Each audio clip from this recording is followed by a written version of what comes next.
Bismillahirrahmanirrahim. Assalamu alaikum and hi everyone. Welcome to Cook with Hasiba.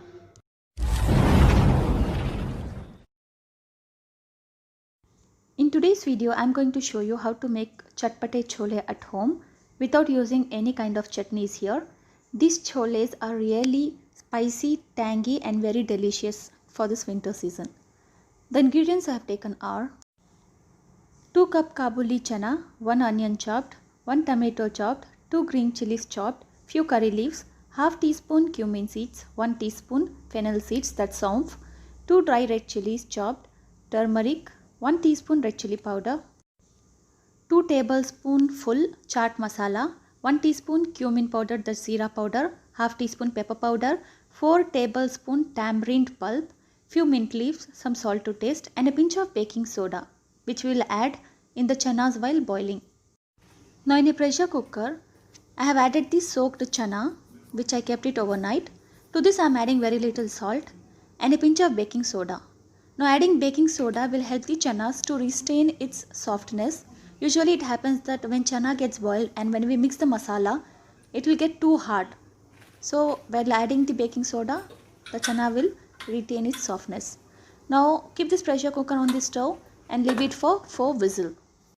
Now in a pan or a kadai, take 4 tablespoons of oil. Don't use too much of oil. Let the dish be healthy.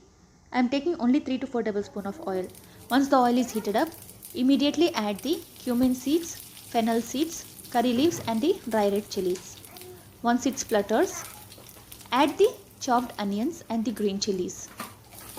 We are not going to deep fry the onions. Just wait until the onions are softened because we want that crunchiness of the onions in a chana chaat.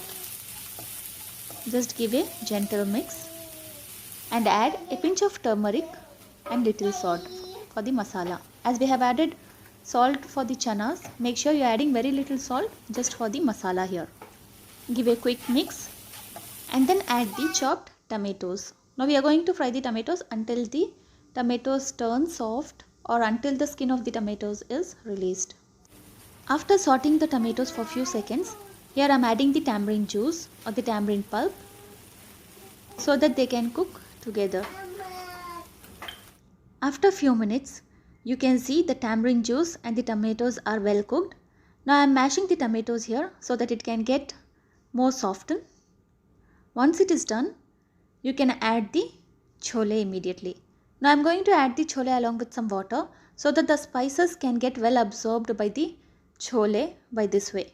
Now the water will help the chole to get the masalas infused in the chole. So make sure there should be a little amount of water when you add the chole to the masala. On top of this I am adding the chaat masala, pepper powder and the cumin powder, that's the zira powder. Give a good mix and wait until the water dries out. Once the water is reduced in quantity, I am adding the chili powder on top. Now adding chili powder at the last moment will help the choles to get that beautiful red color. If you add it in the beginning, you will lose that look of chatpate chole. Add few mint leaves for garnishing. I am not going to add any coriander leaves here. Adding mint leaf is more than enough because the beautiful aroma of the mint leaf will make this chatpate chole more delicious and more tasty. Give a good mix and let it cook for few minutes until the flavor of the mint is released in the chole. I am covering the lid here so that the flavor or the aroma of the mint leaf can be well absorbed by the chole. Now you can see the beautiful chole or chatpate chole is ready to go.